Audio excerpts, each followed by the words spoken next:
Black Sports Network presents the College Lacrosse Game of the Week. Tonight live from Short Stadium in Hempstead, New York. The undefeated and number 2 ranked team in the country, the Hofstra Pride, play host to their CAA rival, the Drexel Dragons. Hi again, everyone. Welcome to Hofstra Short Stadium. Matt Shortis and Steve Panarelli with you. Hofstra off to their best start in program history at 10-0, but they haven't really blown anybody out yet. They don't put a lot of distance between the teams that they defeat. Drexel, a team coming off their first CAA victory last week. They've played some very close competitive games in the last month or so. Big win last week for Drexel. One of those teams much better than what their record shows. You talk about Hofstra, undefeated, number 2 ranking, very well balanced. They're great at both ends of the field, in between the lines, and they're great in the goal as well. And for both teams offensively, they have some similarities. They're both led by some Canadian sharpshooters. Yeah, both guys, super talented guys. Finishes on the inside. Byrne, a little bit more of a dodger, can make things happen. Schaefer, off ball. Got to watch him off ball. He's very crafty, and they like to use him in the pick game. A lot of two-man stuff with him. Jimmy Joe Granito made 12 saves last week against Fairfield in the victory. A big stand for him in the latter part of that game. And he's been between the pipes for a long time for the Drexel Dragons. Jack Cannon, preseason third-team All-American, and he's been added to the Tewaaraton watch list recently. 7.9 goals against average for the Hofstra junior.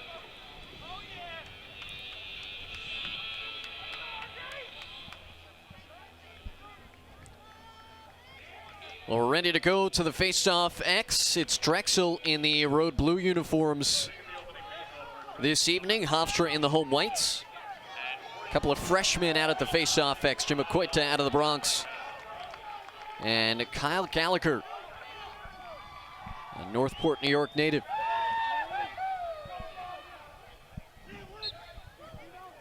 It's Gallagher with the clean face-off win. Here come the Pride to start. Gallagher shot fake, dumps it off to the right side. And they'll get into their 6-on-6 offense.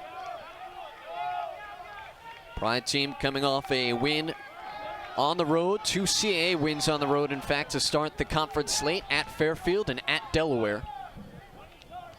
Drexel, the home victory last week, and their head coach, Brian Volker, talked about how important that win was for them to get them finally into the win column in conference play. Everybody getting a touch to start here for Hofstra. Alex Moser had 3 points last week against Delaware, 2 goals and assists, dodging from the left alley. Cross it goes to the right side, little mishandled by Byrne, and then he'll scoop it back out. Byrne, the reigning CAA Player of the Week. He gets free, shoots, and goes just wide. Very balanced offense for Hofstra. Tierney, the freshman behind. Byrne is kind of the leader here offensively, but a ton of guys that can make play. Look for Giannis, Moser, a ton of guys that can dodge and make plays. The top 6, all double figures in terms of scoring. A low shot saved by Granito. Rebound in front, and we'll have a whistle and a crease violation against the Pride. Drexel will have it. Good early save by Jimmy Joe Granito. They're going to need him to play extremely well tonight if Drexel's going to have a shot at this. He's going to have to make some saves, going to have to bail out this defense every once in a while because of the pressure that Hofstra's attack will put on him tonight. Granito, again, facing 4 shots in the final minute of the game against Fairfield last week. A couple going wide, a pipe, and a save by Granito. So Drexel getting their first offensive series of the game. The offense really generated from the attack, led by the 2 Canadians, Cole Schaefer, the senior, and Reed Bowering, the CAA Rookie of the Week, a freshman, both of them out of British Columbia, Canada. Drexel offensively, a lot of picks, like to dodge off of the wing. We'll play that 2-man game there off of the wing as well. So they put you in tough situations as a defenseman. You've got to communicate and you've got to talk through the picks, because if you don't, someone's going to wind up open off of that situation. Here's Reynaldi trying to look on the right side. Defense sliding over very quickly to Mangiello. Here's a dodge from Mex. Kincannon got a piece of that one. Osman scoops it up off the carpet. And that is really Hofstra's safety blanket, if you will. A guy like Jack Kincannon back there, he's bailed them out of some situations this year. Well, there's a reason why a lot of people across the country are talking about him. talking All-American, talking to Wharton.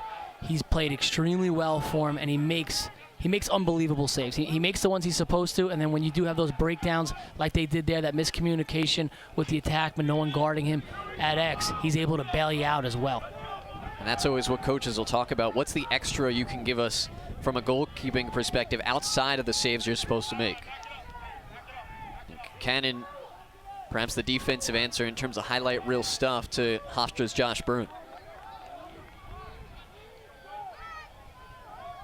Here's a move from Moser from the left side. Good check, Tierney. Thought he might have gotten hold. Here's a move from Byrne, who scores. Well, Josh Byrne getting the scoring started for Hofstra. No surprise there. 30th goal of the season for the senior out of New Westminster, British Columbia. You can't let Byrne get to his left hand. You've got to make him a righty, and you can see it's hard to do because he forces it, and then he rolls back, and he's still going left-handed where most players would have switched right-handed there. He keeps it in his left and is able to finish it and beat his man. He's a very good Dodger. He's an underrated Dodger, but again, you've got to make him a right-handed player. You can't let him get to his left. That's where he's so dangerous. Tough assignment for the redshirt freshman defenseman Will Stabbert. Matched up one-on-one. That was another thing Brian Volker said. He said defensively they were good last week when the slide came over when it was supposed to, and the slide didn't really have an opportunity to come over there. No help there. You can't let guys go across, sweep across the top of the box. You got to force them down the alley. That way the slide can come, and you decrease the shooter and the Dodgers' angle. Can't let them sweep across the top. Drexel's counted off the procedure on the faceoff. A few minutes in, Hofstra leading 1-0 off the goal from Josh Byrne, goal number 30 on the season. Here's Joe Reynaldi. Breakout scoring year last year for him, 15 goals. 3 goals last week against Fairfield. There's Rinaldi dodging hard from that right point, got held up a little bit by the short stick of Barnathan.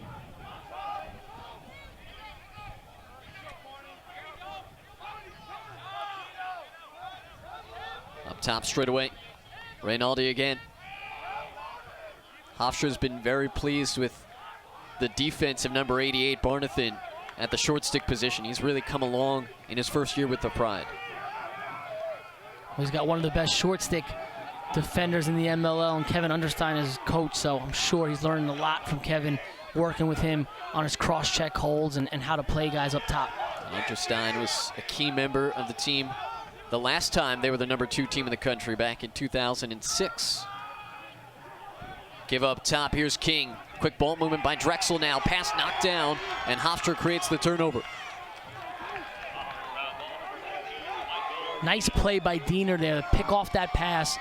They had the Hofstra defense kind of out of whack, out of sorts. They had 3 guys going to the ball. If that pass was completed, it was wide open, so nice pick by Diener. Hofstra, one of the top 10 teams in the NCAA in terms of clear percentage. Once they get the ball in their stick on the defensive end, they're near automatic.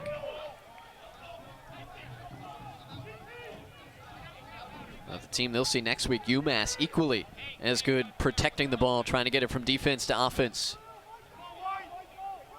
Hard move from Yanis, driving to X.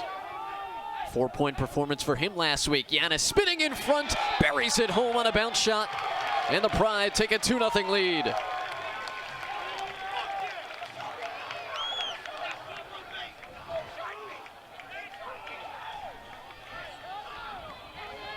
Yanis, over the last few games, has asserted himself as a Dodger.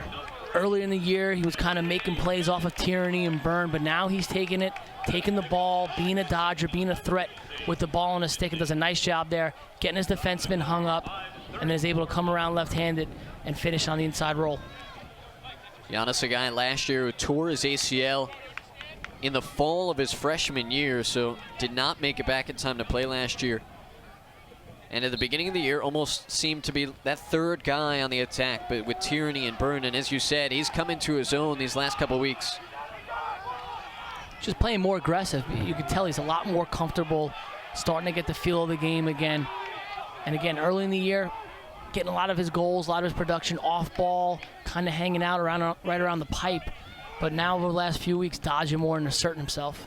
Meanwhile, Drexel, a team that is last in the conference in terms of face-off percentage. They've won the last couple. And give themselves another chance offensively. Second midfield unit on. It's Jake O'Donnell, Chris McCallan, and Zach Mans. Here is O'Donnell, the junior out of Poway, California. Dipping back to the other side. He's got Brendan Lynch, the junior midfielder, on him. This is Robert Frazee, another senior. 17 goals and 4 assists for the senior. Coming up, goal line extended, forced to pass. Kept alive by Mans for the moment. Ball's loose, though, outside the box. Scooped up off the turf by Drexel. Here they come in an unsettled situation. Low shot and a low save by Kincannon.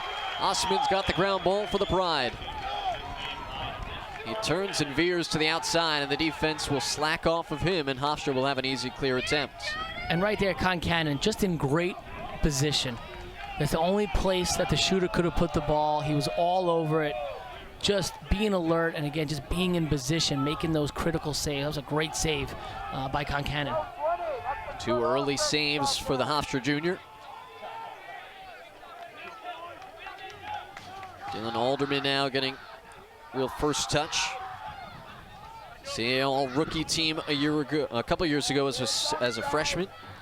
And an assist last week. Here's a low shot, rebound off the post. Hofstra's got it back.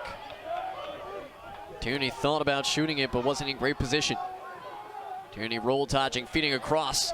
Shot fake, and then kept alive. Cavanaugh keeps it on moving. Cavanaugh's pass knocked down right on the crease. Scooped up by Tierney with one hand. Past the midway point of the first quarter, the Pride leading 2-0. Number 2 team in the country. Skip pass ahead, shot high, and Drexel will have it.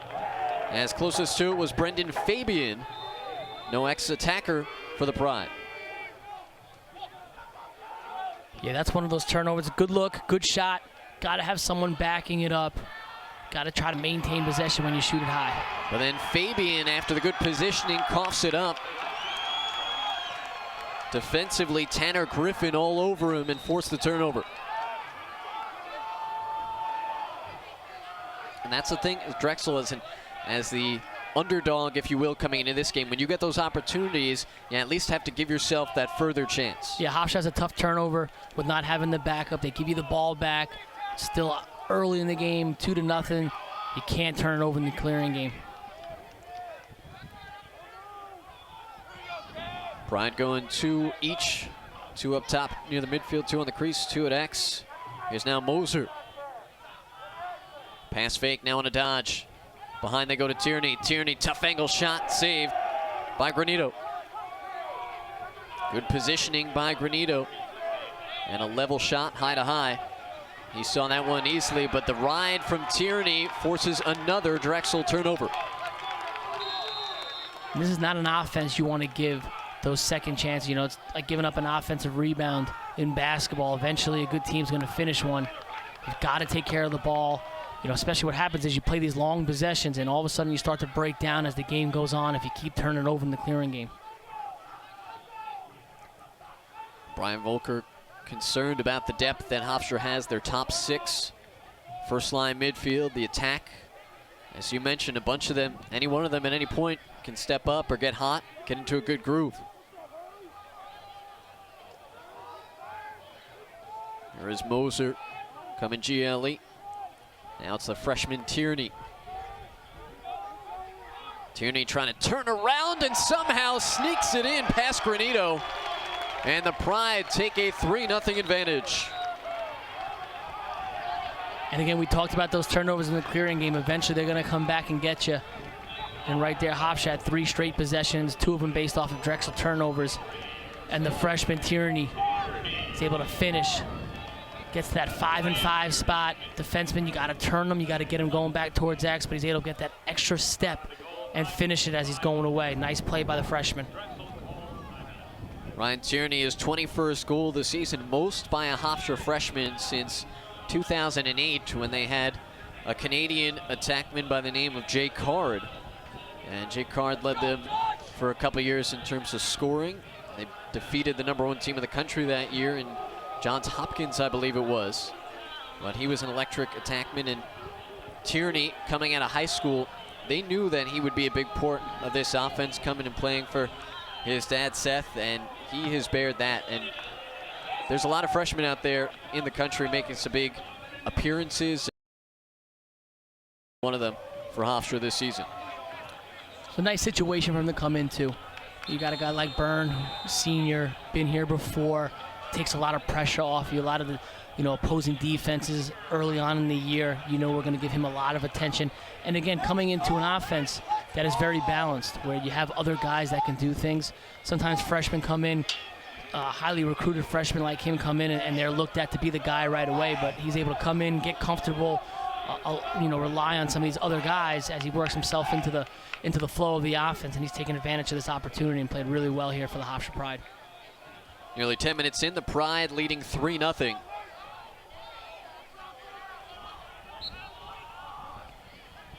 It's Gallagher at the face-off X. And Gallagher drawing a penalty.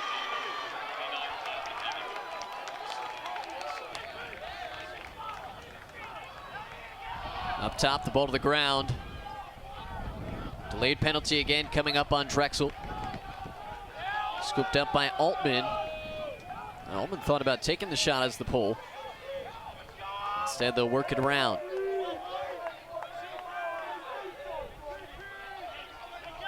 No hurry essentially becomes a free play.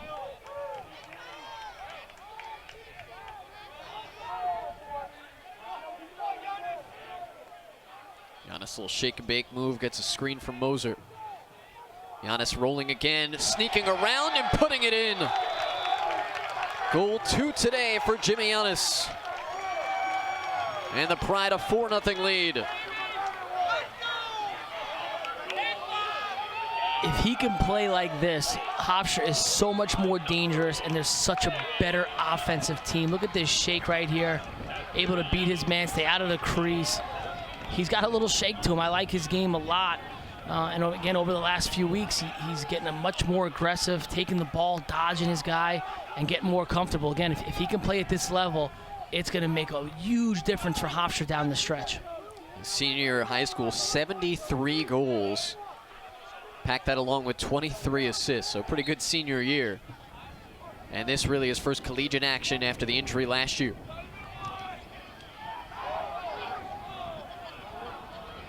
Scrum for the face-off.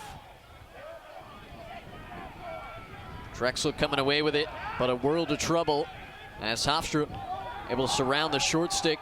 Harris comes out of it. Much needed win for Drexel right there. 50-50 ground ball situation. Down 4-0. Hofstra's got it going offensively. Haven't touched the ball in a while. Needed that one there. And that's been their Achilles heel in terms of the face-off, the wing play. But so far, I think tonight the wing play has been pretty good for them on the face-off. They've had some opportunities, just haven't been able to cash in. And when they have gotten good shots, Jack and Cannon's been there to bail out the Hofstra defense. Right in front here, going just wide. Drexel will hold on to it. Robert Frizik going back. And a season high 9 shots last week. Best game of the season offensively, 5 points against UVA.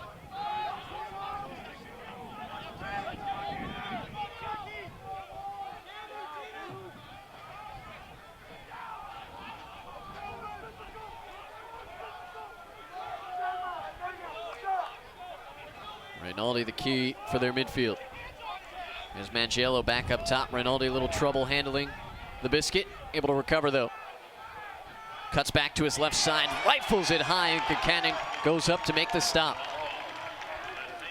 You said it, they've had good looks. They've had good possessions, playing good offense. Guys are open, they're getting their hands free, getting good shots. It's just Buchanan's been the difference. He's made the stop every single time he's been asked to. Here come the Pride. Tierney. It's Byrne loading up for a shot, and that one deflects well out of bounds.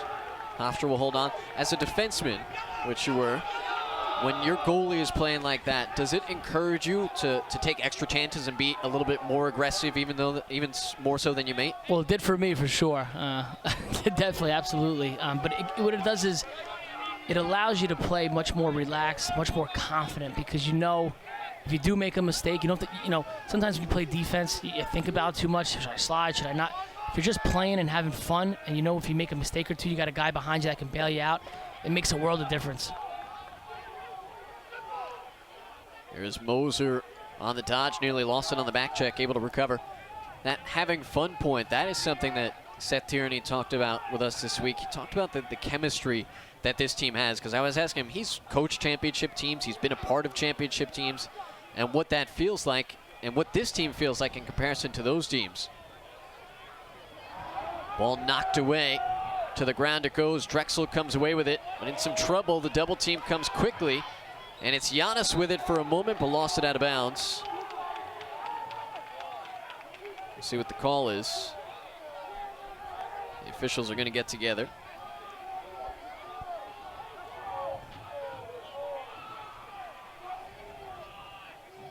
And it will be Drexel ball.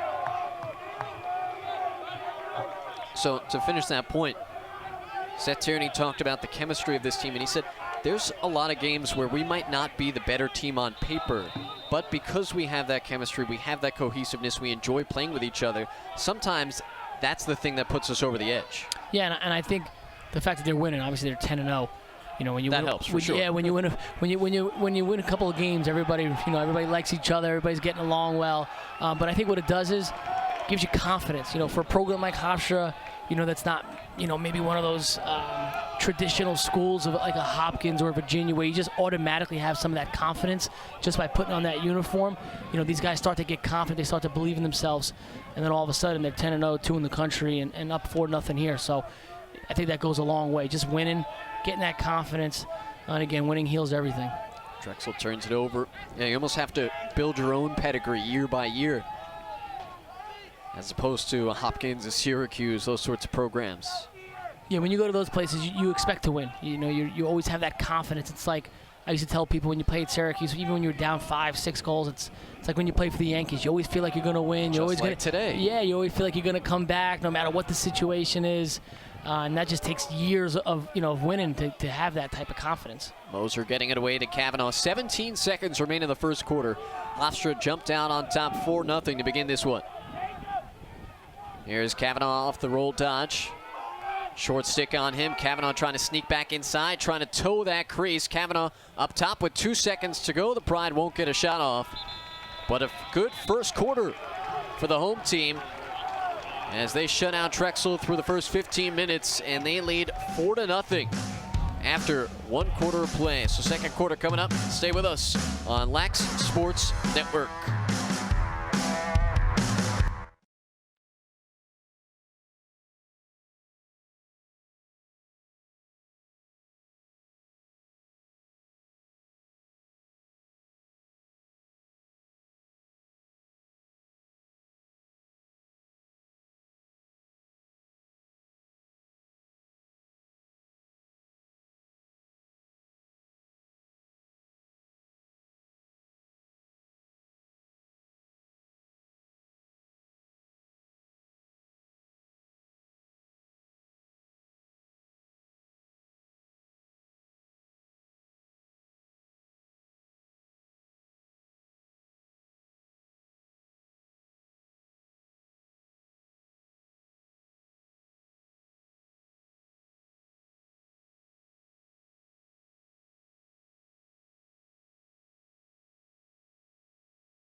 The CAA semifinals are coming to Lac Sports Network. See the top 4 teams from the regular season square off for the right to be the tournament champion and earn an automatic berth into the NCAA tournament. The men's semifinals are set for May 4th with the regular season champ acting as the host. The women's tournament gets underway on May 5th at Towson University. See all 4 games live and exclusively on Lac Sports Network. The CAA Game of the Week on Lac Sports Network. It's all Laccess. Back at Hofstra University, Matt Short to Steve Panarelli, and a 4-0 Hofstra lead over Drexel after 1 quarter of play. And we switch fields. Hofstra will be moving left to right, Drexel right to left. The big thing, Steve, I think that first quarter, aside from Hofstra being able to score, defensively, they were able to cause some turnovers. 3 out of the 4 turnovers that Hofstra came away with in the clearing game. Can't have that if you're Drexel. Here's Gallagher shooting one, just bouncing over the cage. Tierney back, and Hofstra will have it offensively to start the second quarter.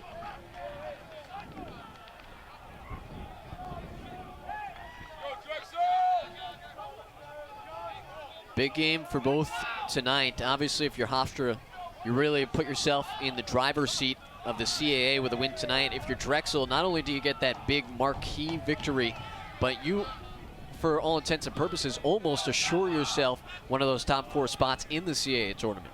Well, that's why last week's game for Drexel was so critical. Had to get that win, get themselves back into the conversation. If they lose that game, you're almost basically out. You have to win out, in a tough conference. So, yeah, a lot of CAA implications on the field here tonight. Moser shot just pulled wide to the right. Hofstra, a good amount of time of possession in that first quarter. Drexel as well, though. And again, Kincannon made some good stops. And on other opportunities, Hofstra defense limiting the Drexel attack. That's the other thing, Steve, for the numbers attack-wise that Drexel has, they were not getting a lot of touches. It was really coming from the midfield, the chances that they did have. Got good athletes, Drexel, at the midfield that can create and dodge, draw slides, and that opens up a lot of their attackmen. Moser's shot dropped before it got to Granito. Hofstra is able to recover, pick it right back up. Tierney coming around and somehow uncorking a laser to the top shelf. Off balance, stick side, upper corner. And what you really like is you see your freshman picking up a ground ball. Right? Sometimes these guys, they come out of high school, don't want to mix it up. He's able to come away with one, and then now he's going to finish it off here as he comes across the top. No slide, no help from Drexel. Just a nice individual effort from Tierney. Start with that ground ball on the end line and then finishing it here left-handed. Hofstra out to a 5-0 spurt. Tierney with a pair, Giannis with a pair. And we talked about it, the different guys that could step up for Hofstra, the 2 underclassmen on the attack with multi-goal games. Another freshman doing the work, Gallagher on the face-off win. He's won both in the quarter, tied up right on the crease. Granito trying to come out for the ground ball, but too many bodies right in front of him. It's Hofstra that'll have it. Byrne tried to unleash one quickly, but a whistle prior. A loose ball push against Drexel, and Hofstra will have it.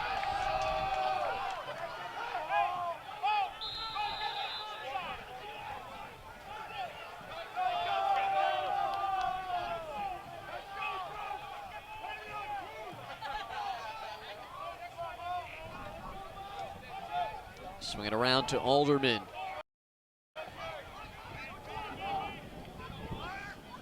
Now it's Moser on the run. Skip pass, quick ball movement now. Moving inside, shot hitting the punt as Giannis fell into the crease. That'll turn it over. Drexel will have it. Wasn't able to finish, but a nice dodge there. Hits him with the shot fake, able to tuck his stick, get underneath. Just couldn't finish, but another nice play by Giannis. Well, they got the first 2 goals by towing that crease, coming around to curl. So he's very comfortable right in that low area. Very crafty around the crease. Big possession, meanwhile, for Drexel, down 5. Chance to get one back here as they're able to clear.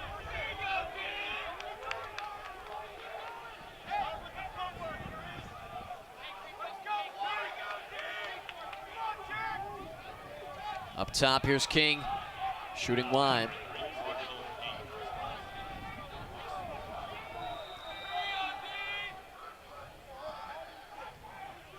This is Frizzy. Now Cole Schaefer. And he's their big gun in terms of scoring. 24 goals on the season. 108 career goals for the Drexel Dragons, including one of the biggest in program history. Overtime game winner in the 2014 CAA championship to send Drexel to their first NCAA tournament. Skip pass over to the left side. Shot and a goal for Reet Bowering. The freshman finally gets Drexel on the board. It's 5-1. Drexel needed that, really needed a goal. You know, obviously down, it's a pretty obvious statement, but could really use one right there. Get some confidence here in this game and get some momentum back. Attacking the short stick, nice inside roll. Slide was maybe half a second late, but that's a tough move to defend. Nice play by Bowering. Bowering, the reigning CAA Rookie of the Week, 4 goals last week against Fairfield, tying his season and career high. Had that against St. Joseph's earlier in the year. Again, the way that Gallagher has gotten into a groove, you're right, Steve, huge goal for Drexel. Try and get some offensive output where they can. They've got to figure out Gallagher. They've got 2 or 3 guys they use Drexel at the face-off X. Got to find the right guy that can at least make it a scrum, make it a 50-50 ground ball, because right now he's just winning them too easily. Last week, Nabil Akel came on, was 10 of 19 from the face-off X. But primarily, it's been Jim Akoita.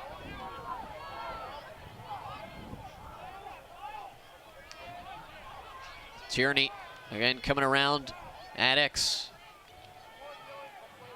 Alderman shooting and scoring. Hofstra answers right back.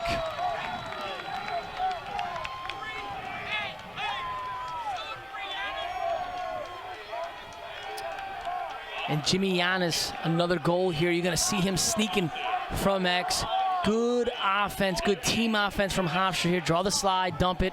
Recognize the slide was coming from there. And Giannis does a nice job of following the slide, making sure he's in a good passing lane, able to receive that pass and then finishing it right-handed. Nice play all around by Hofstra's entire offensive unit. A hat trick today for Jimmy Giannis. So following up the hat trick last week with another 3-goal performance today. And you mentioned it, Steve, if he's a guy that's going on, this offense adds yet another dimension.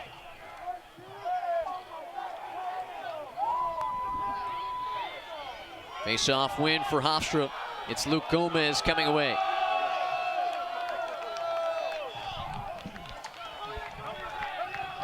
Luke Gomez, a junior, all 15 games last year. Has been primarily a defensive midfielder this year. Twin sister Zoe is on the women's lacrosse team.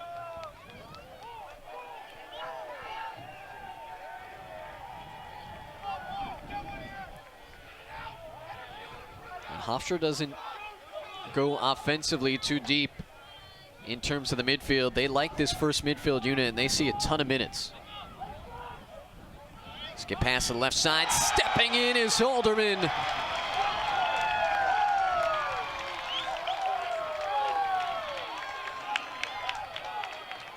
And the assists starting to come early on. Steve, it was the individual efforts. Now the ball movement for the Pride, and they take a 7-1 lead.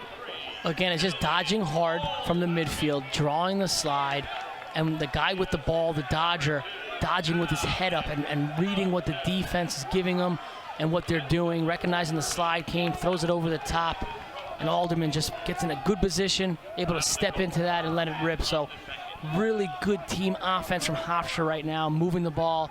And again, it starts with the dodger, the guy with the ball in his stick, dodging hard, drawing a slide, seeing where the slide's coming from, and then passing the ball there. Played a little bit more than 5 minutes in the second quarter. And the Pride, who were not winning their face-offs in the first, have done so in the second quarter, and they've giving themselves a very large cushion. It's the winners out mentality. Score one, get it right back. Just keeps the pressure on your opponent, keeps the pressure on the defense, the goalie.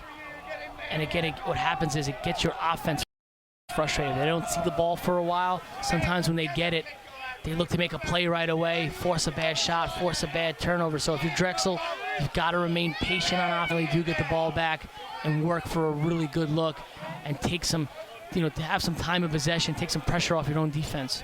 Here's Alex Moser trying to give down low, and they turn it over.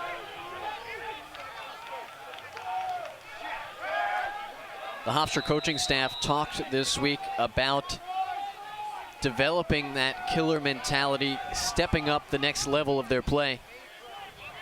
And it's something that they wanted to focus on, obviously, as they limit or end their regular season.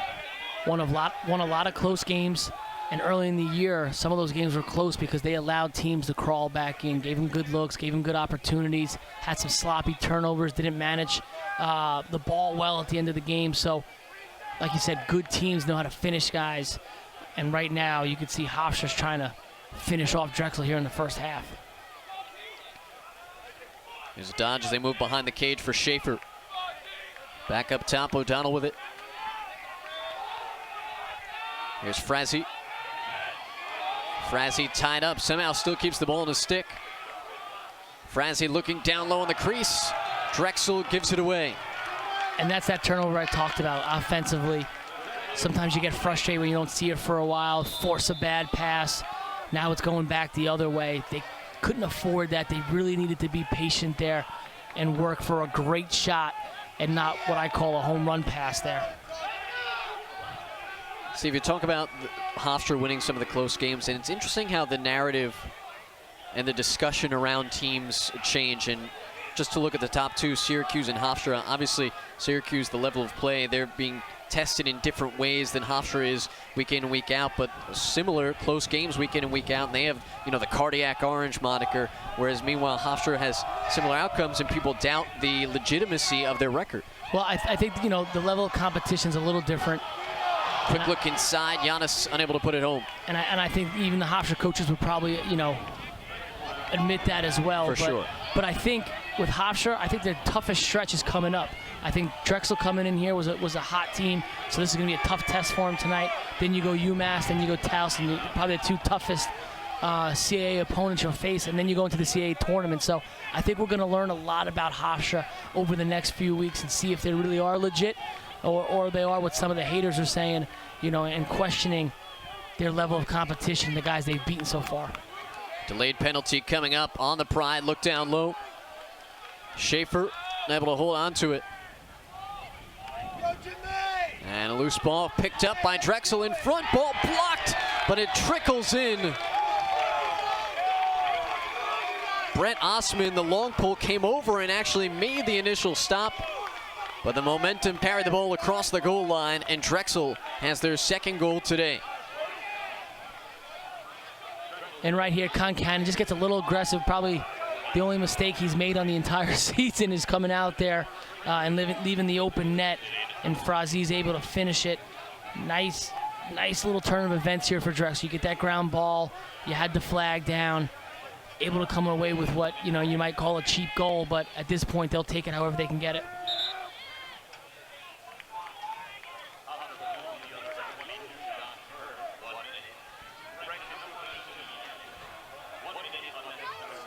And they still will go man up on a penalty to, on the scoreboard they're putting it as Josh Byrne.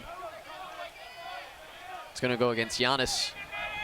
1 minute for unnecessary roughness. So a big chance for Drexel scoring the goal. Get an opportunity here to be man up with a clean face-off win. Need this face-off if you're Drexel.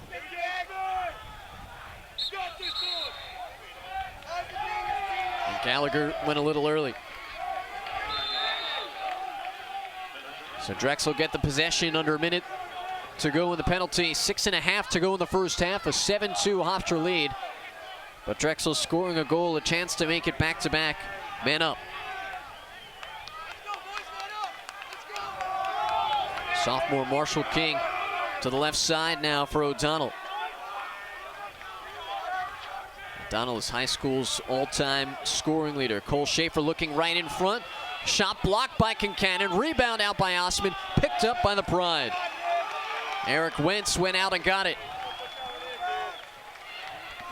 Bowering just couldn't handle that ball. He had a great opportunity, a good look right on the crease. Just couldn't come away with it, couldn't catch it and finish it. I think he was thinking about his goal celebration before he caught the ball, because that was a good look for him right there. 8 seconds to go in the man advantage. And Hofstra with the ball offensively will kill it off. So missed opportunity for Drexel. Had it set up, just couldn't close the door on a goal.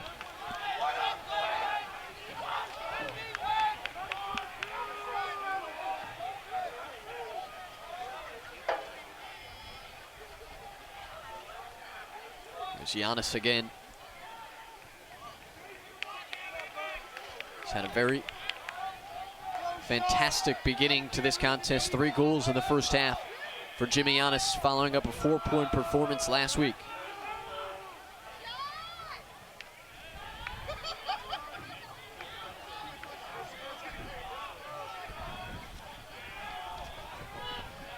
There's Alex Moser off a screen from Byrne. Moser moving towards the center of the field.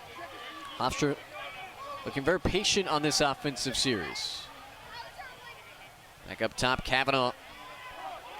Looked like he was getting ready to load a left-handed shot.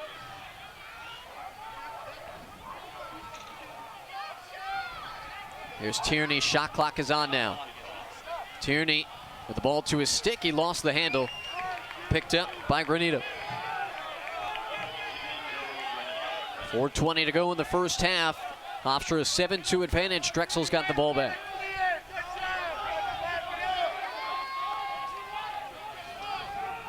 Drexel, as we mentioned, they've been in a lot of close games the last 4 weeks. They've all been 1-goal contests. They've won 2 of those.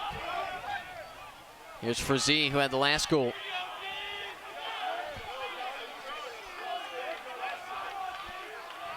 Frazee around the defender. Recovers, Kincannon the stop on a tough shot. Osman the spin move off the ground ball. Feeds ahead for Brendan Lynch. Lynch looking in transition. Hofstra moving forward. Long pole taking the shot wide. Really nice play by Hofstra in transition there. Really crisp passing, getting out and running. Guys filling lanes. Really good transition offense by Hofstra. Didn't come away with a goal, but real good transition offense. Puckhaber just missing on the shot.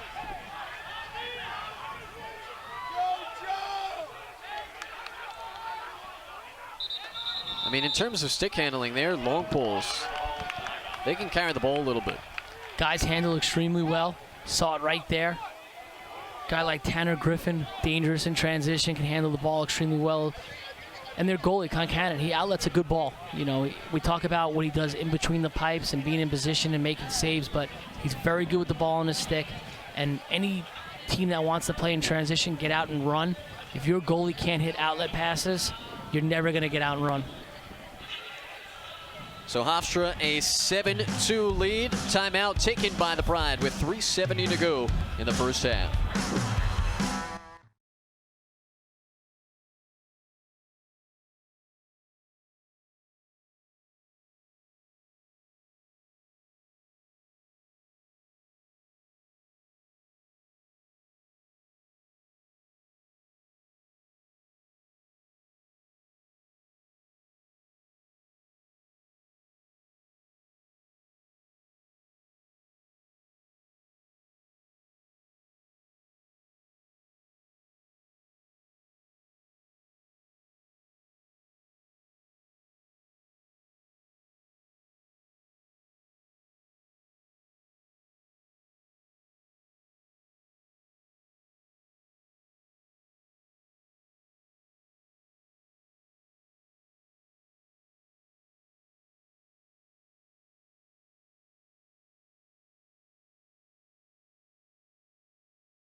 Back in Hempstead, New York, on Long Island, the Hofstra Pride leading the Drexel Dragons by a score of 7-2, 3:16 remaining in the first half of play.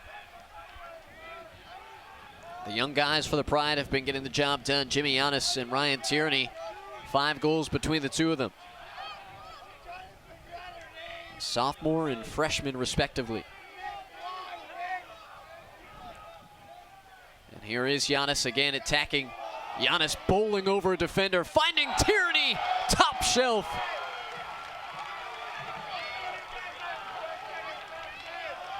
Ryan Tierney, a filthy goal up top.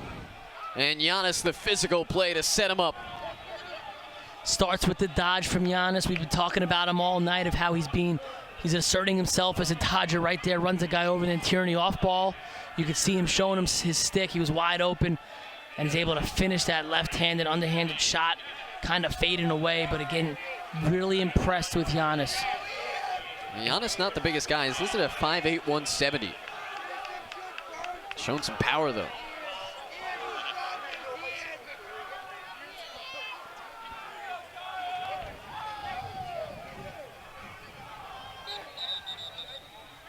A match the largest lead of the night at 8-2, a 6-goal advantage.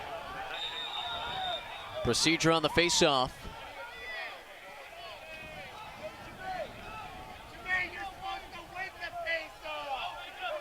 Under 3 to go in this first half.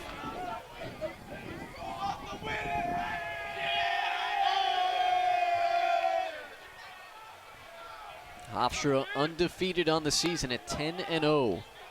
Number 2 team in the country behind Syracuse, who found a way to win today. Got rid of that number 1 team in the country jinx. It was close though, for sure. It was close. They love playing close games, the boys from Cuse.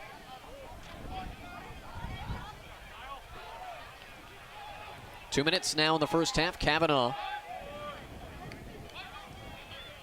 We're up locally in Rockville Center.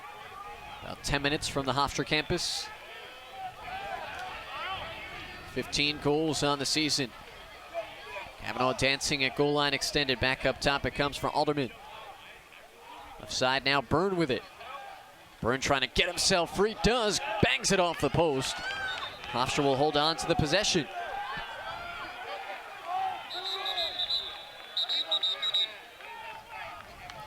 And the Pride, with 1:33 to go, will use their second timeout. An 8-2 advantage.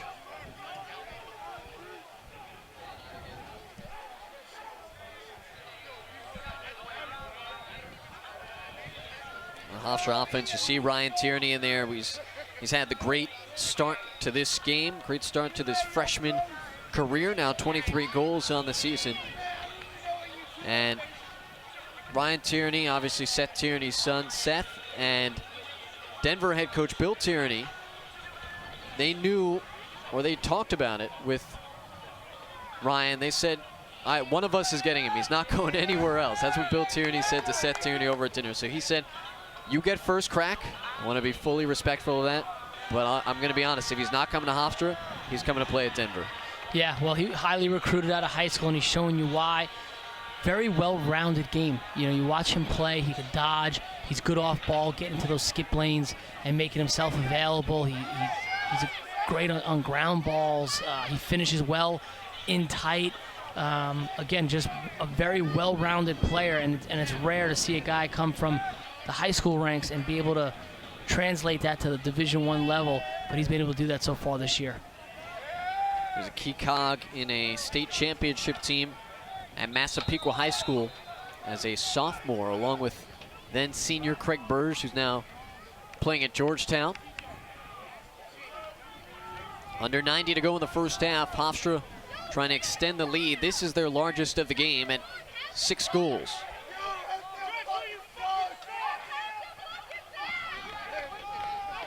There's Byrne to the near side.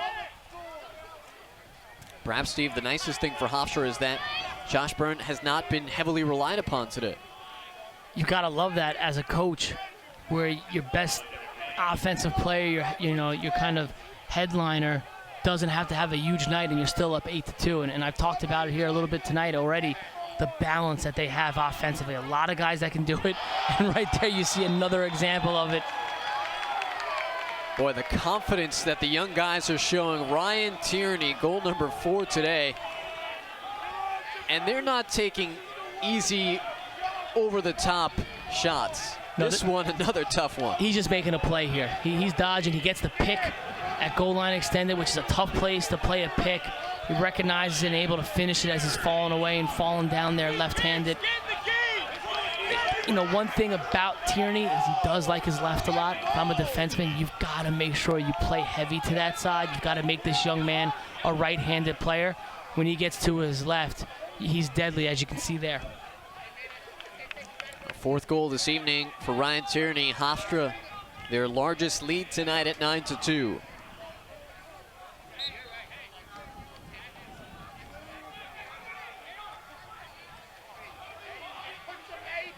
Face-off won by Drexel. Big face-off win. Matt Klingus had it, trying to feed it back to the goalie in Granito, and they're in a little bit of trouble. They've got less than 30 seconds to try and feed upfield.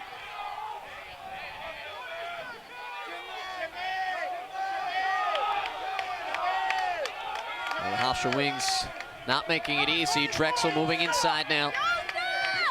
Up top, flag coming up, just 10 seconds. Ball to the turf. And the whistle, I believe it came before the half. We'll see if they put a second back or not.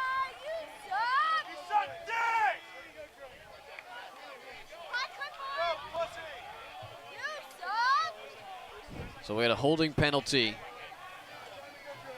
coming up to start the 3rd quarter, but Hofstra leading 9-2. And Seth Tierney is making his way over. The head coach of the Pride, will talk to him in just a moment. And you imagine he's gotta like what he's seeing so far.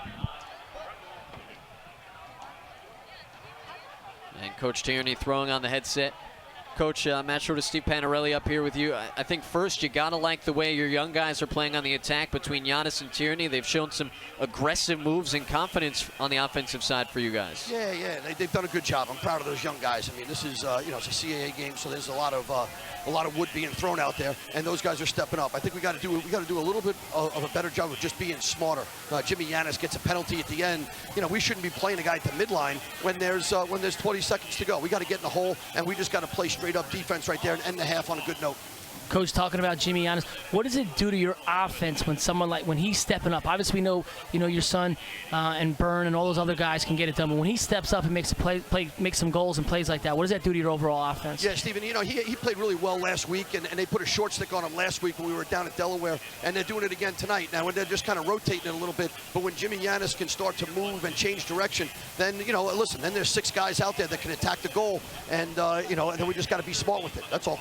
Coach, we appreciate your time. Oh, thanks, guys. Appreciate it. Seth Tierney, the head coach of the Hofstra Pride, his team enjoying a 7-goal advantage at 9-2. Halftime coming up. Stay with us on Lax Sports Network.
Hofstra a 7-goal lead as they are on top of Drexel by a score of 9-2. Matt Schroeder and Steve Panarelli back with you in Hempstead, Long Island. And we'll take a look at the first half stats. Obviously the score as it is. You'd imagine the shots as well. The face-offs, though, which have been a big issue for Drexel, they are pretty similar in that first half. Yeah, 7-6, but really a lot of those wins for Hofstra came when they went on that big run and got some key face-offs there. You know, like you said, stats are kind of even here, but a little bit misleading. You look at those shots, 20-10. Hofstra just dominated the time of possession and offensively has really been in a nice groove and a nice rhythm here tonight. Drexel coach Brian Volker down on the field, and he joins us now. And Coach, obviously face-offs were a big issue for you in the last couple weeks, but those have been pretty even so far tonight, but the turnovers have been an issue, especially on the clearing game. How do you clean that up in the second half? Yeah, I mean, I don't think we played very well in the first half, and Hofstra played great, and the score shows that we got to be cleaner with the ball, we got to clear the ball, we got to win some more face-offs, get some more ground balls, and play better defense. Coach, any better too. Any adjustments defensively? Yeah, we just got to play better. I mean, we let guys go wherever they want to go, and if we do that stuff, it's going to be a long afternoon. All right, Coach, appreciate it. Yep, thanks. Brian Volker, a laundry list of things to improve on for his Drexel Dragons, and you can tell not happy, as you wouldn't be if your team is down 7 goals at halftime. But from a defensive perspective, Steve, where are you seeing that Drexel can clean it up most? On either a one-on-one matchup or the slides? What are you seeing defensively that he's alluding to and letting guys get too open? Well, he said it, you know, he briefly touched upon it with letting guys go where they want to go. They've got to make, you know, Tierney, they got to make him a right-handed player. They've let him get to his left a bunch tonight. Byrne, got to make him a lefty. You know, I mean, got to make him a righty, not a lefty. And just some of the alley dodges, you got to get these guys going down the side, so that way the slide can come to you. Hofstra tonight has had some success going across the top, and they've got to communicate better. I think some of their slides have been late, a little confusion on kind of who's going, you know, when to go. They just got to have better communication, and again, force guys to bad positions and instead of letting them get to their strong hands and good spots on the field. And they're also without their all preseason first-team CAA performer Jake Kiernan, a defenseman. They've been without him all season, though. But a senior leader, one of their top guys at the pole, Jake Genosa, has gone down to that area of the field. A senior who played locally at Cold Spring Harbor. He's taken on the task of picking up the #1 opposing attackman. The penalty at the end of the first half against Hofstra, and Drexel begins on a 30-second man up.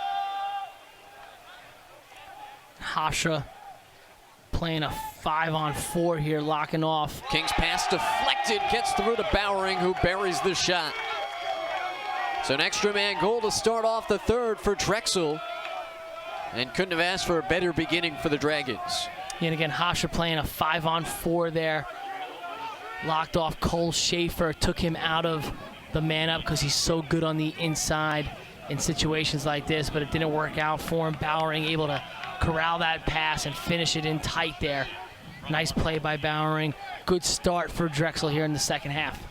Brian Volker said when they recruited him, they knew he was going to be a good performer. Obviously, with a freshman, you never know how they're going to make that jump in the first year. They've bounced him back and forth between the midfield and the attack, but I say he's one of those guys who, when you tell him something as a coach, he can just execute that. And that's nice as a coach. You know, some of these guys you work with on certain fundamentals or skills, and you try to drill it into them, and they just don't pick it up. It's nice to have a guy that you show it to him one time and he grasps it. Here's Reynaldi. A chance for Drexel as they got the extra man goal to begin the third quarter, and a face-off infraction against Gallagher of Hofstra.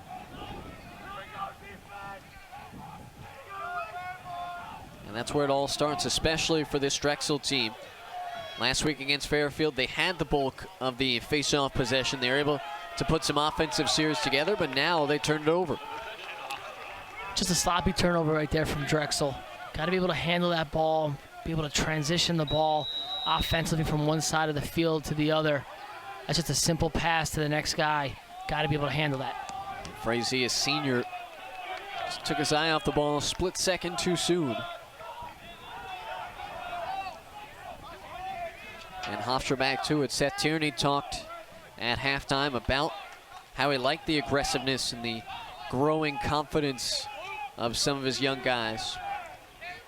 But he also doesn't want his team to be careless, which that penalty he felt was.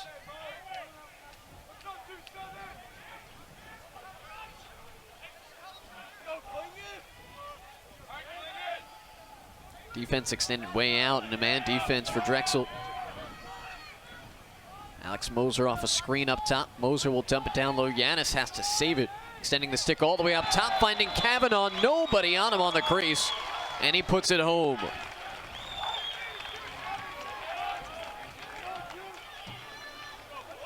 And that's just a mistake by Drexel. How could someone possibly be that wide open on the crease? Wasn't much of a dodge. Just threw the ball behind to Giannis. Does a nice job of handling that pass, but again, he's wide open. That's just a missed assignment. It's like when in football, when the wide receiver's going down the middle of the field and nobody's covering him. Obviously, you know, someone missed an assignment. Can't be that wide open. Got to have better communication. Got to talk through that and make sure everybody's covered up, especially in front of the goal there. Defensive coaches always talking about keeping your head on a swivel. Somebody just lost him somewhere. Yeah, he got lost in the shuffle somehow. But again, it wasn't, the dodge wasn't really that hard of a dodge. I don't even think it drew a slide. Not sure how he got so lost in the middle of that defense. Well, that's Hofstra's 10th goal of the season, of the game, pardon me. The season, they'd be in trouble. They'd be in trouble. Hofstra the face-off win. Gallagher gives the left side. Giannis loads up, rings it off the post. Rebound, Karams out to the far side of the field. Byrne tracking it down, falling out of bounds. And Drexel will have the possession.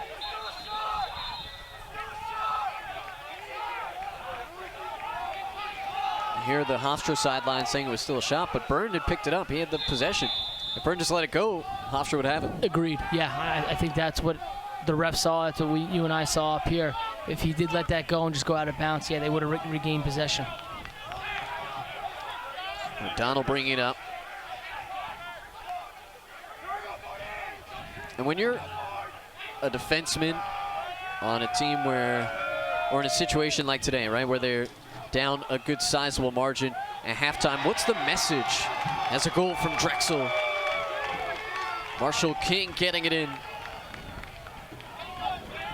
And Tierney hot, thinking that Hofstra still should have had possession.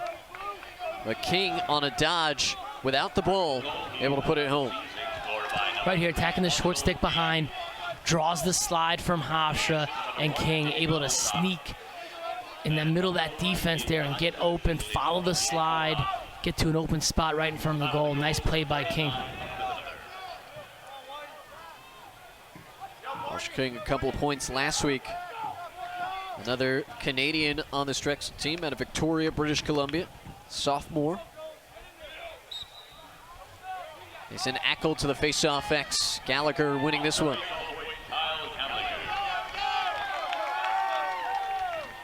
2 goals in the quarter, already matching the first half output for Drexel.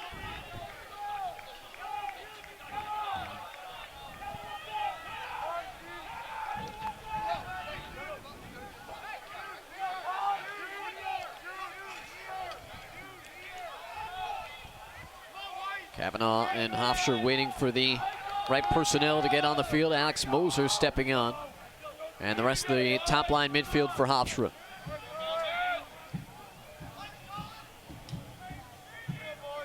Kavanaugh now with the long pull on him as they, Drexel that is, keep changing assignments. Moser, double team sliding over, able to feed behind. Here's Giannis, who's been a spark plug tonight. Giannis feeding off the side of the netting, and it got caught up on the back part of the goal. Giannis drawing the short stick assignment, using 2 poles up at that midfield for Hofstra. But when he can dodge, and he can be a threat, and he can take that short stick and make teams put a pole on him, that changes the whole dynamic. In the last 2 weeks, I know they keep short sticking him here again tonight, but any coach watching this is going to realize after a while you can't short stick this guy. He's too quick for most short sticks to be able to guard behind the goal. And Hofstra's been able to capitalize on that throughout the season. Earlier, it was still an Alderman in the season in the game against North Carolina. He had the short stick matchup on him, and they slacked off pretty quickly. And at that point, he had a career game, 3 goals, 3 assists against North Carolina down at Chapel Hill. Well, usually, you know, as a defensive team scouting an opposing offensive team, there's usually 2 guys that you could pretty much call out and say, all right, we're going to short stick them. We feel really comfortable with that matchup. But with Hofstra, it's hard. You got to kind of pick your poison. And it just makes it extremely difficult to scout them and to play against them because you don't really know who to put the short sticks on.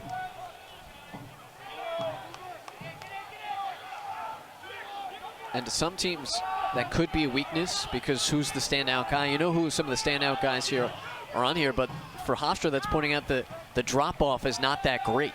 Exactly, and it just shows a well-balanced offense. And again, there's just 2 guys that there's not 2 guys on this team that you really feel confident with saying, all right, we're going to put a short stick on him. Don't have to worry about that matchup. Anybody who has a short stick on him from Hofstra is a threat, can dodge, and can expose that matchup. There's O'Donnell for Drexel, extended possession. And they're trying to fight and claw their way back into this one. Right on the crease, getting through, and that is going to go to the end line and be Hofstra possession.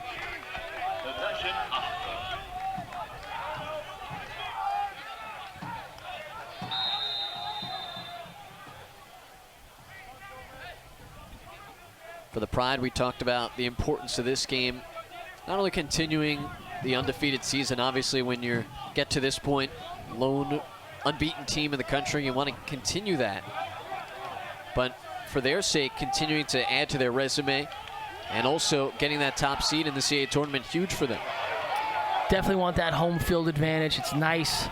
You know, I know as a player it was nice to walk out of your dorm, walk out of your room, and be able to walk to your facility, get dressed, get ready, as opposed to coming out of a strange hotel and a strange locker room where, unfortunately, in college lacrosse, a lot of the locker rooms aren't very big, aren't very visiting team friendly. So it's definitely a nice advantage if you can get those games at home. Not only that, I mean, we can look ahead for them. The teams don't really look ahead, but the quarterfinals also here. So the quarterfinals of the NCAA tournament, so a real chance that if they were to put a run together, they don't have to leave Hempstead for a while. Yeah, which would be really nice. Talk about walking out of your dorm to go over and play. You know, some of these teams could be coming from as far as, you know, Denver or places like that, and that would be a huge advantage. Approaching the midway point of the 3rd quarter. Hofstra on top of Drexel 10-4.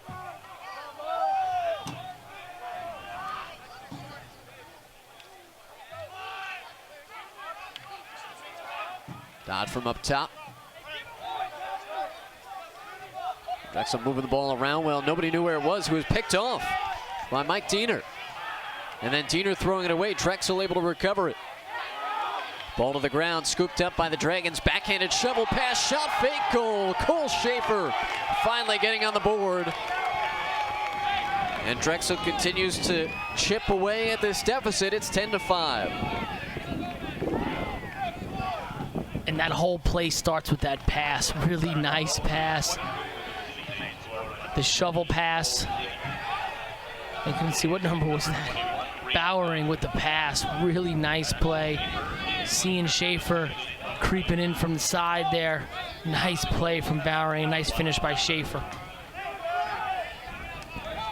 So it's only last week Drexel nearly relinquished a late lead against Fairfield, so they know they've been on the other side of it, trying to come back in this one against Hofstra.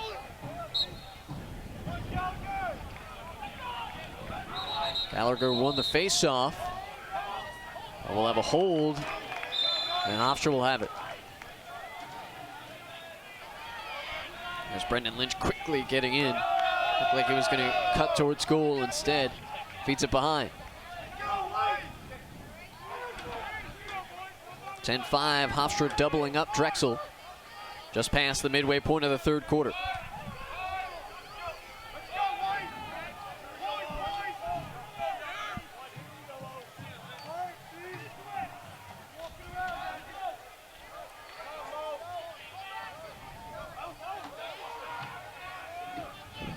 Alex Moser dodging to the left side.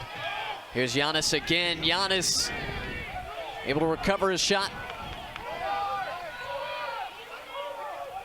Work it back up top, Alderman.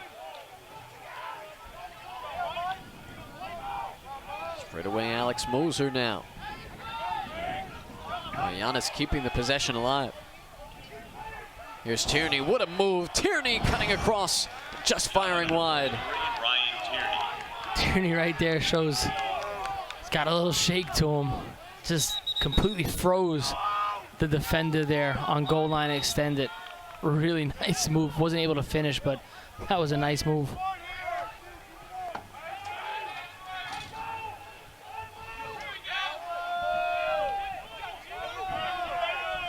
After working some long possession clock. This is Kavanaugh now off a screen from Byrne. Two-man game up top. Byrne trying to shake free. Trying to lock him off. Byrne getting the ball now. Byrne moving in. Byrne firing. Giannis has it. Caromed off of something. Back up top for Byrne. Byrne with the shot and a goal by Kavanaugh. How about the stick handling by Kavanaugh to free himself up and score? We keep talking about the balance of this offense. They're, they're top six, and Kavanaugh right here shows you. Look at this handle here. What a great play. Bringing that under and then just absolutely ripping it top right. What a nice play by Kavanaugh. Starting with that ground ball and that stick protection. Really nice play by Kavanaugh. Toe drag action as Hofstra back on top by 6, 11-5.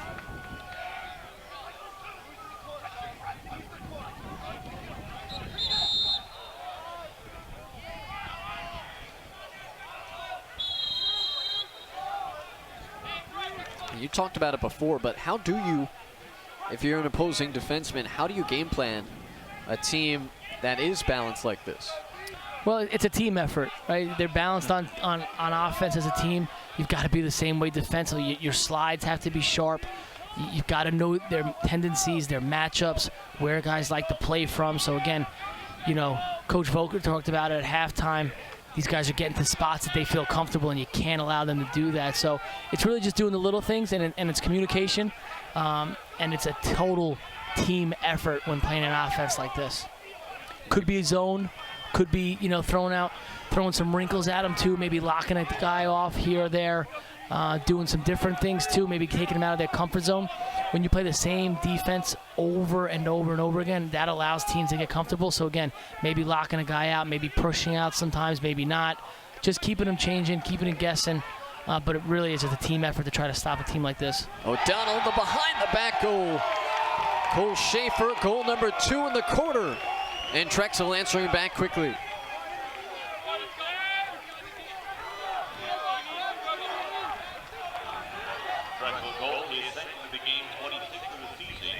Take a look here. Nice dodge off the top. Schaefer comes available, and that's a tough shot. Usually when you want to go around the back, it's because you don't have much of an angle. So you use that type of play to increase your angle. But right there, if he probably was more comfortable, he would have shot that regularly, but he had the slide coming to him to his face, so he couldn't come across his body the way he wanted to, and was able to finish that behind the back. Nice goal and nice play by Schaefer.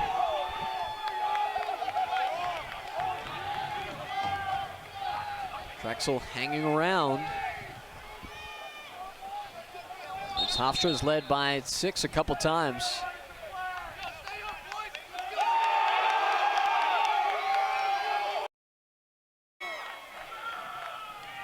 They gave the face-off to Drexel, but I didn't see what happened.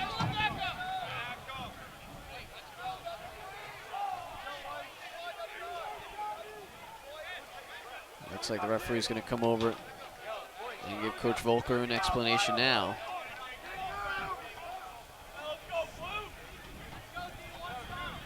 He seems heated about something.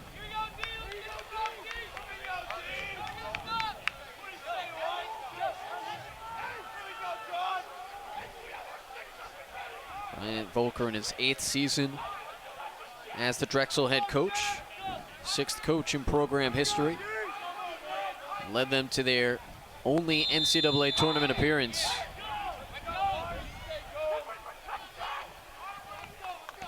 don't know if he was looking for a penalty there. He was, and I'd be lying if I knew what had happened there. Obviously, something dead ball foul, some kind of infraction that gave Drexel possession that he thought was warranted a penalty as well, but here we are, 6-on-6. 4:25 to go in the third quarter. And Drexel down by 5, but this has been their best offensive quarter. 4 goals in the quarter.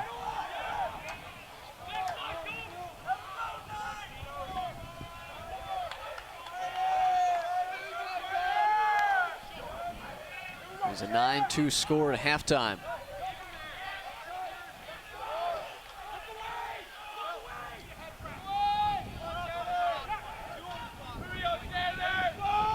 Drexel back to it, powering the reigning CAA Rookie of the Week. A couple points today, a nice assist to set up Schaefer a moment ago. Shot clock is on against Drexel.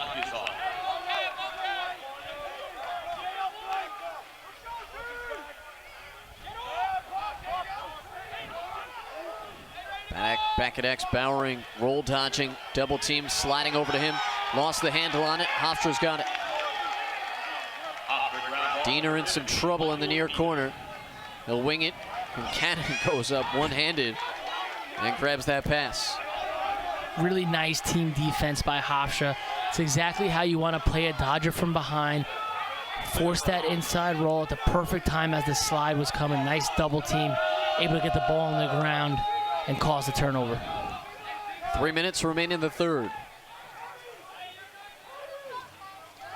Hofstra jumped out early. They led 4-0 after the first quarter of play, and they've not really looked back. Drexel has chipped away a little bit. Knocked off 2 from the game-high lead of 7 for Hofstra.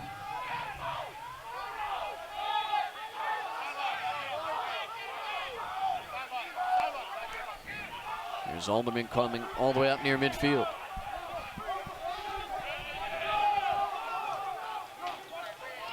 Alderman getting hacked at.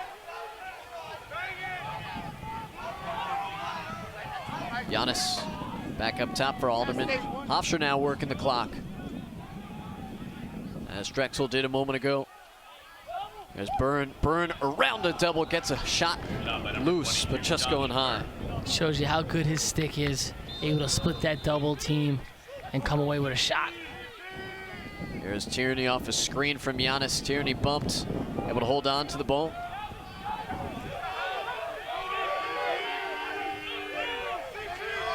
And the wind kicking up here on Long Island.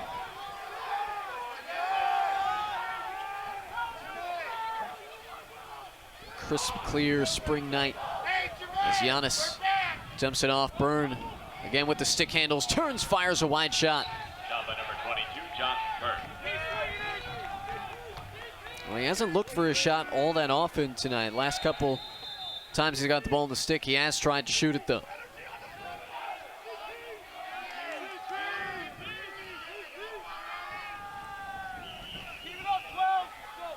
.80 seconds remain in the third quarter. Giannis off a screen and drawing the short stick again. Hofstra doing just enough to keep the stall warning off, but also burning a bunch of clock here. Giannis across to Tierney. Those two have hooked up quite a few times tonight. 1 minute remaining in the third quarter. 1 minute. There's Cavanaugh, who had the last goal for Hofstra, falls to his seat, somehow gets the pass away and loose to the ground on the crease, picked up by Drexel. Well, Stabbert's got it with 43 seconds to go in the third. Obviously didn't come away with a goal, but a nice possession here with an 11-6 lead. Getting close to this fourth quarter here. Nice possession, burned a lot of clock, and that's what you want to see. You don't want to get those stall warnings and force the pace of play to speed up, but do just enough, keep the refs off you, burn some clock, and hopefully next time, if you're Hofstra, you come away with a goal. But that's a nice offensive possession for them. About 2.5 minutes on that possession. Drexel trying to score quickly, banging it off the crossbar. In the waning seconds of this third, that was Marshall King, who had a goal earlier in the game. Almost had his second.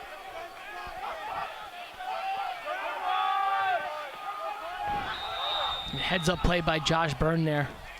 Getting to the sideline, beating him. Hofstra will dump it all the way down the field.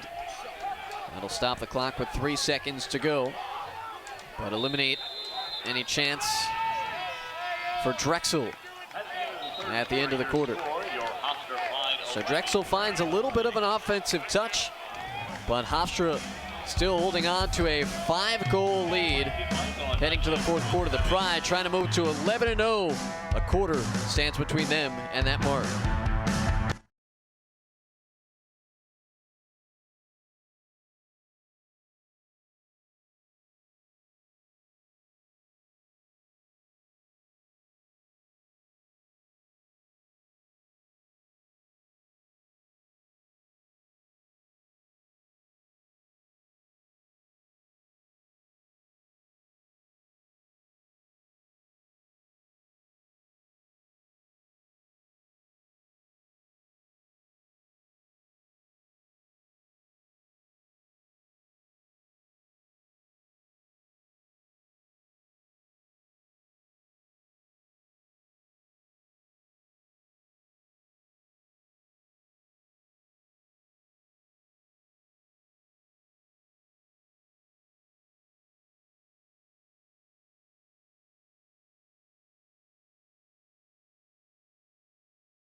Hofstra leading 11-6 as we head to the fourth quarter at Hofstra University. The next CAA Women's Game of the Week comes your way on Friday, April 21st, when James Madison heads to Philadelphia to take on Drexel, live at 5 p.m.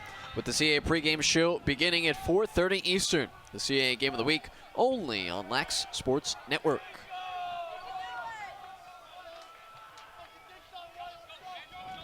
James Madison, another win this week at home against Hofstra.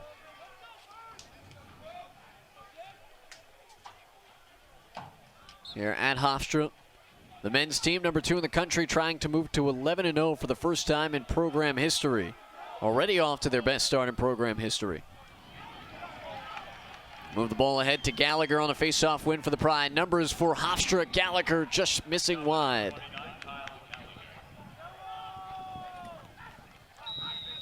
Chris Clark, a preseason CAA first-teamer, has been banged up with injury throughout this season. He took just 6 faceoffs last week.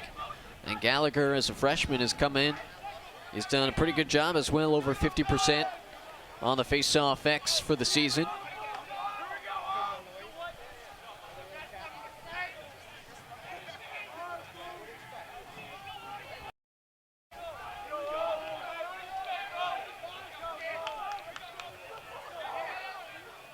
Moser off a screen.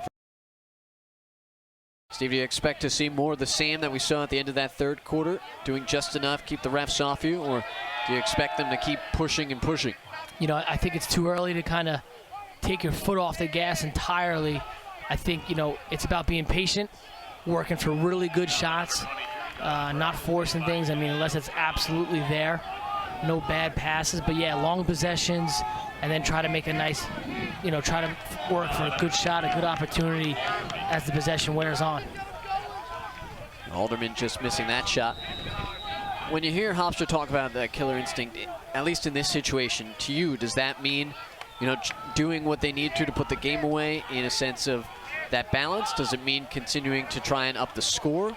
What does it look like to you? To me, it's, you know, minute and a half possessions ending in goals, you know, and running the clock, extending the lead at the same time. You know, having, like you said, having that killer instinct, making this game a 14-6 game, a 14-7 game where you're still putting points up, but again, you're running clock, you keeping your defense rested and off of the field, but at the same time, you're still scoring, still being aggressive. So it's kind of a weird spot to be in, kind of telling a guy to go slow, don't be too aggressive, but yet, you know, stay aggressive and score some goals. But it's one of those traits that great teams learn and have in games like this where they can just finish it. And that mentality as well, because at the same time, when it's been a 5-6 goal game for much of that game, mentally it's pretty easy to kind of slide back, you'd imagine. Oh, absolutely. You gotta play the game like it's 0-0. I think I heard Coach Tierney yelling that in the last break. Play it like it's 0-0. So you've got to be alert. And the real key too is defensively. No matter what goes on the offensive side, you've got to be dialed in, and you've got to play for 4 quarters here and do your job, because regardless of what the offense does, if you do what you're supposed to, you're going to come away with a win regardless. John Puckhaber doing a nice job defensively, knocking the ball away for the moment. Here's a dodge getting past the defender, bouncing in over the head of Kincannon and out of bounds. Cole Schaefer, a couple goals in that third quarter, starting to come alive after a quiet first half. Schaefer's one of those guys, he needs talented guys around him, guys to draw slides, get the defense moving. That's when he's at his best, off ball, in the 2-man pick game. You know, he needs guys to create around him, and that's when he's really, really at his best. Set the Drexel rookie record with 53 points his freshman year, and that is a year where he did have a lot of talent around him. Good ball movement by the Dragons here, but slide over quickly by Puckhaber to close it out. Bowering thought he would have a shot. Puckhaber got there. Michael King's pass high, staying in the box and picked up by Schaefer. Shot clock on for Drexel.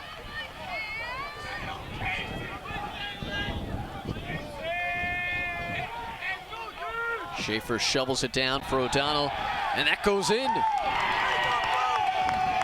So Drexel with the shot clock on, able to bury one home, and they cut it back to 4.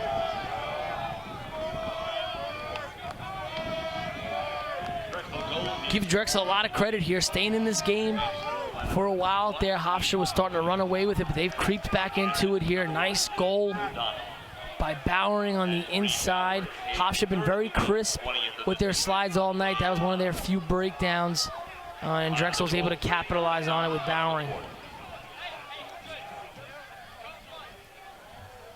We've seen it a couple times with games that we've had on Lac Sports Network, whether it be Providence or Stony Brook. There has been a tendency for Hofstra to, again, take that foot off the gas a little bit. Can Drexel be another team to find their way back, or will Hofstra be able to keep them at arm's length for the remainder of the quarter? And the remainder of the game as well.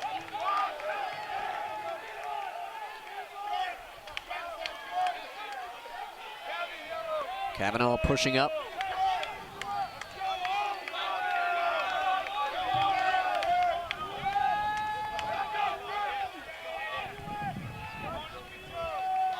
A 4-goal game, the closest it's been since the first quarter, where Hofstra led 4-0 after 1.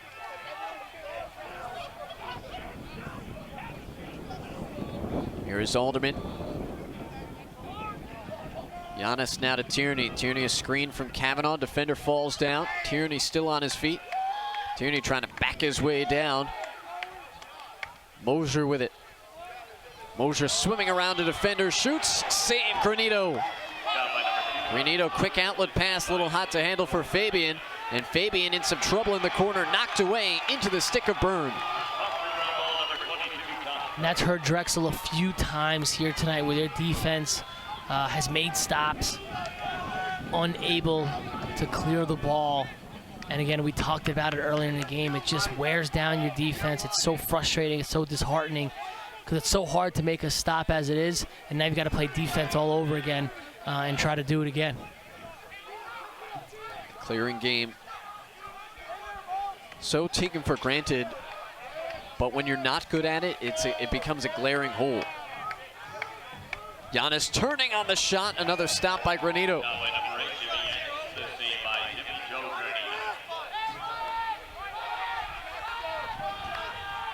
And now Drexel trying to clear again. It's Jake Genosa, local product.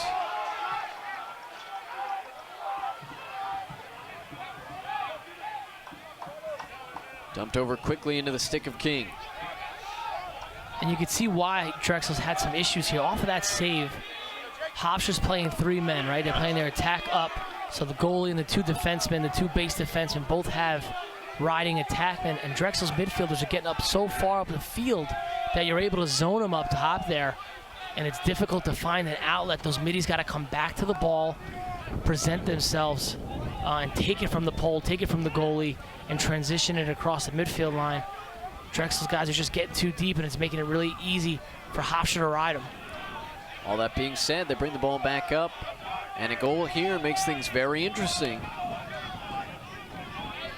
There's Jake O'Donnell's shot whizzing by the foot of Kincannon, but going out of bounds. Still a lot of time left in this one, 8:13 to go. And today would move Hofstra to 3-0 in the CAA. And would put, with a Drexel win, it would give them a winning record and actually tie them with Hofstra at 2-1 in the conference. Right in front, Kincannon got a chest protector on that. Rebound in front, staying with it on a goal for Drexel. It's Reed Bowering.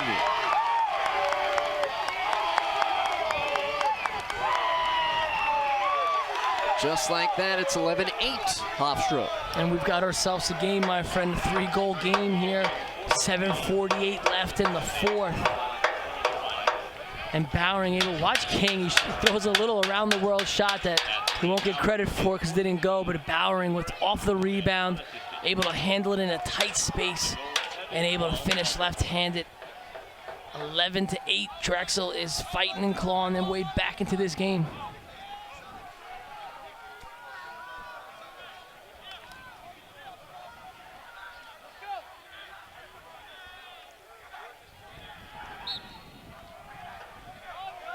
Well, Steve, we've talked about Hofstra having some trouble closing out games, even though they're coming away with the victories in that. From a mentality standpoint, is there a certain amount of pressure having a large lead? Not so much, I think it's the opposite. It's not so much having pressure of the lead, it's just knowing how to handle it, knowing how to respond when you have a lead. And again, we talked about being, aggressive, smart aggressive, right? You got to play offense, you got to continue to play with a lead. But at the same time, you do want to be cautious, and you do want to try to stall this game out and shorten it up. But they just haven't shown the ability to have that killer instinct and that ability to play long possessions, finish with goals. And their defense, too, has let them down in some of these games where they've played great for the first 3.5 quarters, and all of a sudden it gets to that 4th, and they start to have some mental breakdowns that they didn't have earlier in the game. So it's both sides of the ball for sure. Flag down, delayed penalty coming up on Hofstra. And Drexel will go a man up.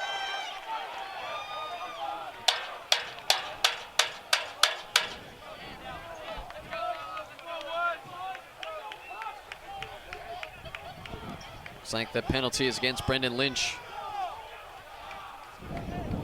It's going to be a 30-second penalty. So if you're Drexel now, you're going to see this as an opportunity. We were down by 7 at halftime, cut it to 3 with 6:40 to go, and a man-up chance right now.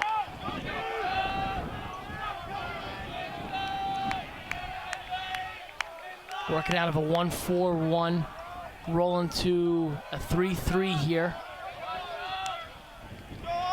Schaefer skip pass high, shot by Frazee whizzing by. 22, Robert Frazee.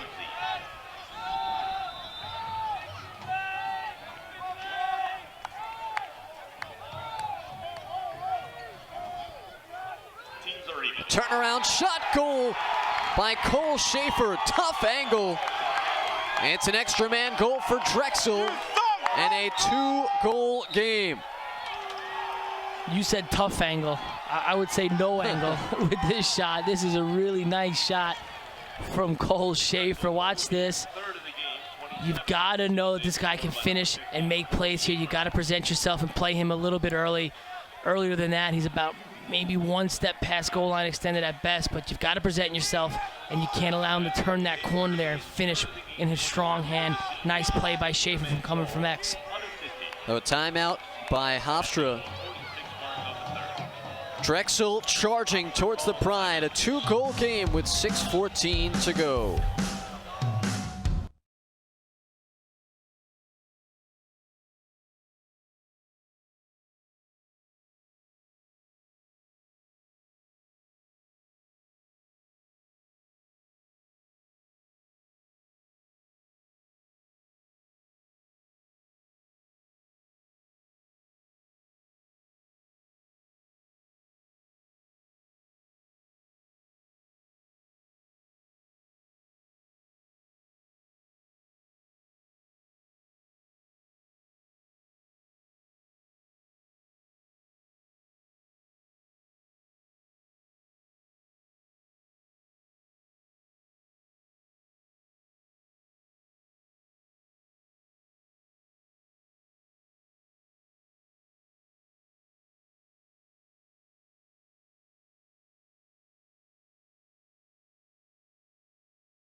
Drexel has cut the deficit to 2.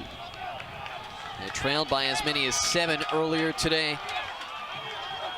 And in this fourth quarter, the Dragons team, they've been a completely different offensive team. They've had possession, they've been aggressive, they've taken smart shots.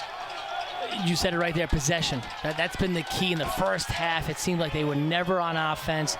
Too many sloppy turnovers, weren't really winning face-offs that well, and right now possession. They've had possession, their guys are starting to get comfortable, and obviously now they've got some confidence here, only down 2, they're right back in it.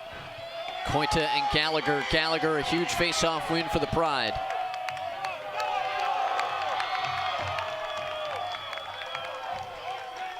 And he's able to get it away. At the very least, this lets the Pride kind of take a deep breath, reestablish some things. You wouldn't have said it a couple minutes ago, but it really feels like they do need a goal here. They do need a goal. And you just need to get that confidence, to get that momentum back on your side here. Things are starting to fall, out of your hands, fall out of your grasp. You don't know if the pressure of being undefeated and the highest ranking probably in a long time for this program is wearing on them, but I think it's more or less just the pressure that Drexel has put on them. There's and the way Byrne they played on an here. individual move. Shot by number 20. Saved. Byrne, the save by Jimmy Joe Granita. And then still possessed by Hofstra as Tierney was closest to it. Drexel's gonna need Granito to make some stops here. If they're gonna climb back into this thing and tie it up or even take a lead, he's gonna have to make some really big saves.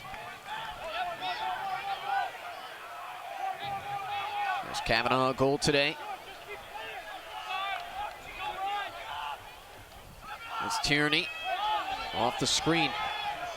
Good defense against Tierney. Genosa not letting him get free.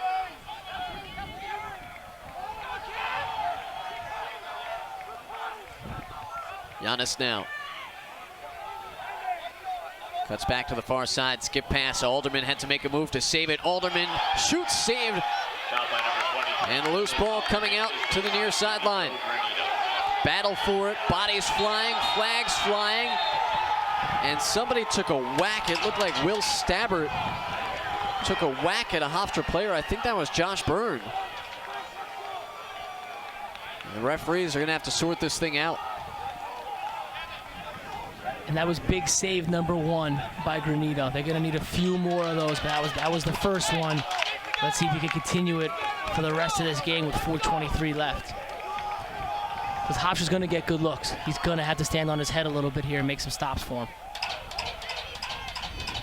He did late against Fairfield. And again, the save by Granito.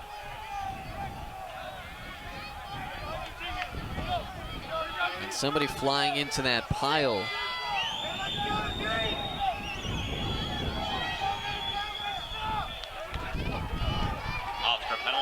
And it looks like the penalty is going against Josh Byrne on a 30-second hold. So Drexel already with one man-up goal in the fourth quarter. Another chance with 4:23 to go, down by just 2 now.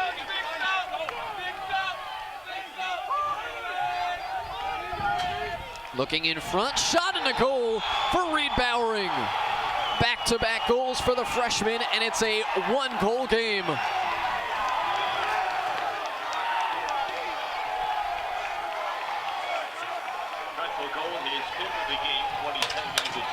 Drexel comes into the game operating about 40% on man up, and their last 2 opportunities have ended up in goals. And again, it's initiated from Schaefer from behind at X. Last time he was able to finish it, but this time it's Bowering on the inside. Really nice handle, really nice finish by him, finding that slight space on the inside and able to finish. After a 4-goal game last week, Reed Bowering with 5 today for Drexel.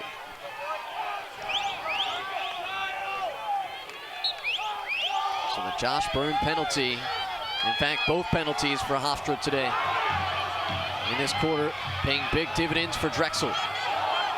Ball loose to the far sideline, out of bounds, Hofstra ball. I think Hofstra got one there. I thought the Drexel player was run over from behind. I think Hofstra got a nice lucky call there, because they should have went the other way.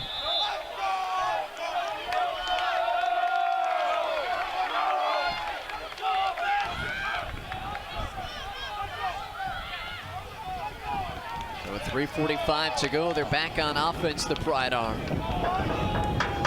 Syracuse got a scare today as the #1 team. Hofstra getting a scare here in a game that looked like it would be a cakewalk at halftime. Drexel's made a contest of it.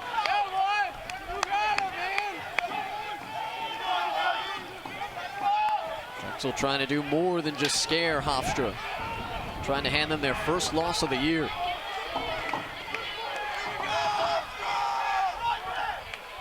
Moser, now Tierney with it. Tierney, Byrne, open. Byrne throwing it down low. Kick save by Granito. Big save number 2 from Jimmy Granito. On 2 tough shots as well. Under 3 minutes to play.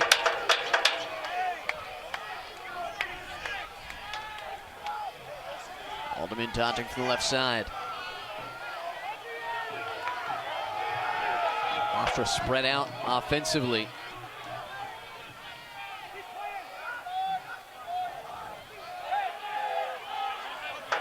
Tierney now off a screen. Tierney diving inside, and a big goal for the freshman.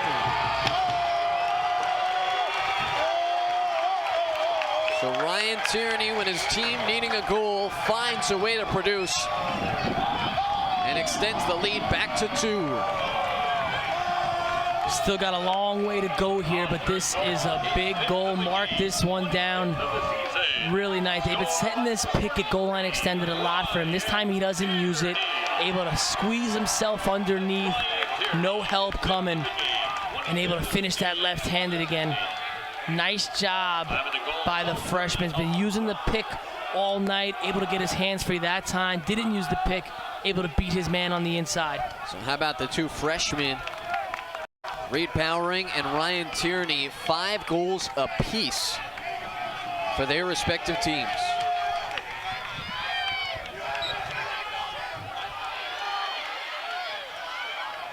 Face-off win for Drexel. So McCoyta on the face-off win, 2:15 to play.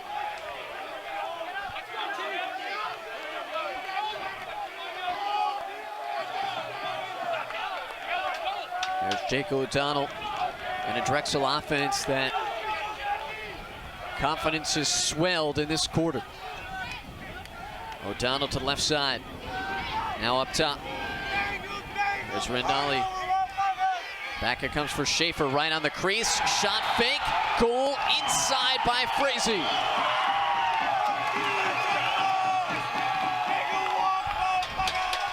One goal game once more with 1:48 to go. Great look by Schaefer. Sitting back like the quarterback, picking apart a defense. And Frazee is able to come across the middle there and get himself open, but really nice look from Schaefer on that last goal by Drexel, making it a 1-goal game. Steve, in the first half, Drexel was having trouble getting the ball into the sticks of their goal scorers, into the attackers, Schaefer, Bowering, Frazee. The second half, they've been able to do that. How? Well, I tell you right there on that play, that was all on Hofstra, just too extended. That guy playing up top needed to be down and in and take away that pass. Then you have the illegal procedure here on Hofstra. He's had too many this half, so that causes the penalty. So now that man-up unit that's got 2 in a row when they've been up now has another opportunity here with $1:48 left and a 1-goal game. And as Steve said, they've connected on their last 2 man-up chances. And it'll be a 30-second variety on the penalty.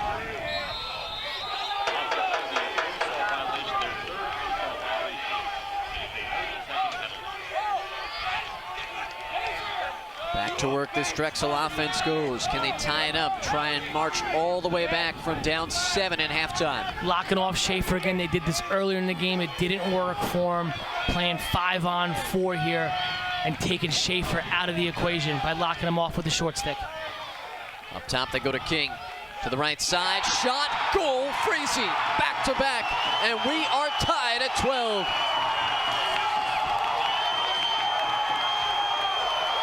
They are going bonkers on the Drexel bench. They just have not had an answer for Drexel's man-up offense. These guys have been so successful here tonight. They tried to lock Schaefer off and make it a 5-on-4 situation, but Frazee able to finish there. I don't like locking the guy off. I think when you're playing defense, anytime you eliminate one of your own guys, it's a detriment. You need as many guys as you possibly can, especially in a man-down situation. And here's a critical face-off with 1:19 left in the fourth quarter.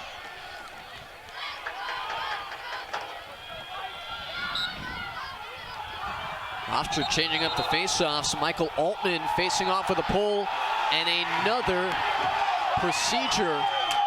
And that will give Drexel another man-up chance.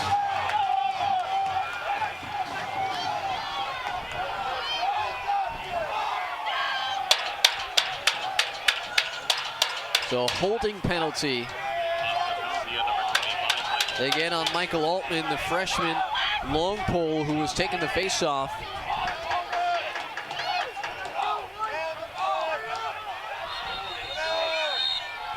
And let's see, a timeout. Timeout, Drexel. Taken by Drexel. Well, in terms of just CAA standings, forget about Hofstra's unbeaten record right now. Towson won earlier today against Delaware, 10-6. So they have already moved to 3-0 in the conference. And now Hofstra trying to keep pace. Right now, obviously focused on the game at hand, but Drexel, with a win over Hofstra, moves himself into second place. It's amazing what one win can do. Last week was such a critical game. 2 teams that felt that maybe had a couple bad breaks during the year, a little bit better than what their record showed them going into last week. Drexel's able to hold on to that, come away with a tight win, and now all of a sudden they got some confidence. And then again, here they are tonight, tied up 12-12 on the road in number 2's house, home field. And again, all the momentum on their side. I think they need to finish it here. I think man-up opportunity. just over a minute left. You don't want this thing to go to overtime if you're Drexel. You want to finish it right now. You've had a lot of success. Man up here tonight. Got to finish it right here and now. Do you think Hofstra comes out locking off Schaefer again? It hasn't worked for him, and like I was saying before, I'd rather play 6 on 5 versus 5 on 4 versus 4 on 3 versus 3 on 2, because as those numbers get down, you got less guys to go to battle with. They're going to do it again here. Create a 5 on 4. Again, as a defenseman, as many guys as you give me, I think it helps. But we'll see. We'll see how it works out for Hofstra. Fourth penalty of the quarter against the Pride. Drexel has connected on the 3 prior man-up chances. Trying to take their first lead of the game at 1:05. Looking right on the crease, and there it is! Drexel on top. Jake O'Donnell, the extra man goal.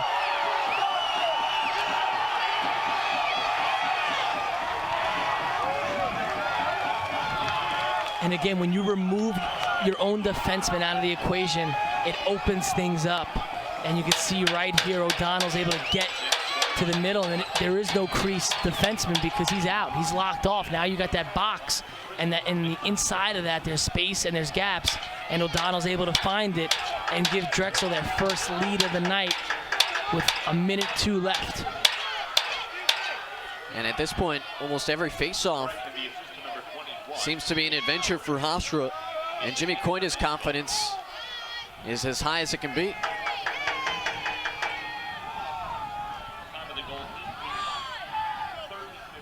.102 to go. Drexel 62 seconds away from walking out of Hempstead with a victory and handing Hofstra their first loss of the year.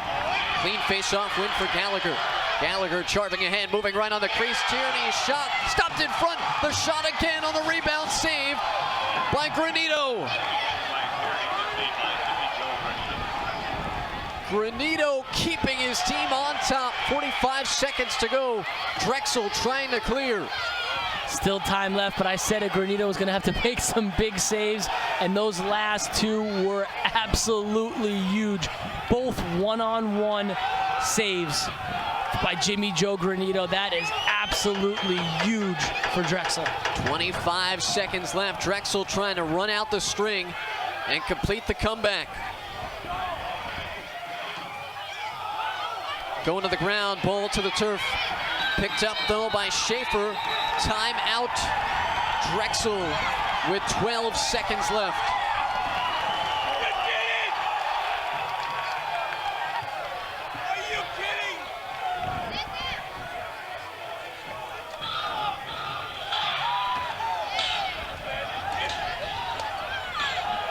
Granito, the hero towards the end of the game last week, and might go down the same way tonight.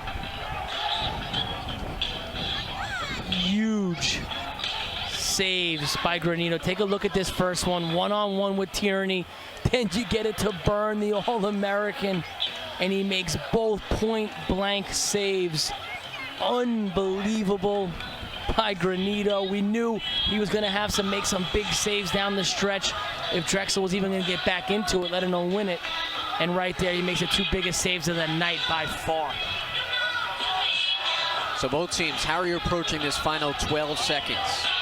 Well, right now, if you're Hofstra, goalie's out of the net, you're double teaming the ball, preferably a lefty and a righty defenseman, so you can kind of funnel him to the middle, create the turnover, get the ball on the ground, and then you've got to tell your guys, as soon as it goes on the ground, we've got to get up and out. You can't be slow with it. You can't go back with the ball. You've got to go forward and try to get something in transition, because 12 seconds doesn't leave you a lot of time.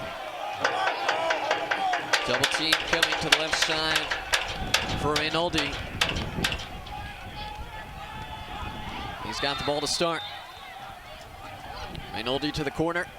Reynoldi stepping near the sideline, but not quite out. Just 6 seconds left. And now you just send it if you can. And Reynoldi will hold on. Drexel victorious today. And there are no more remaining unbeaten teams in NCAA Division I lacrosse.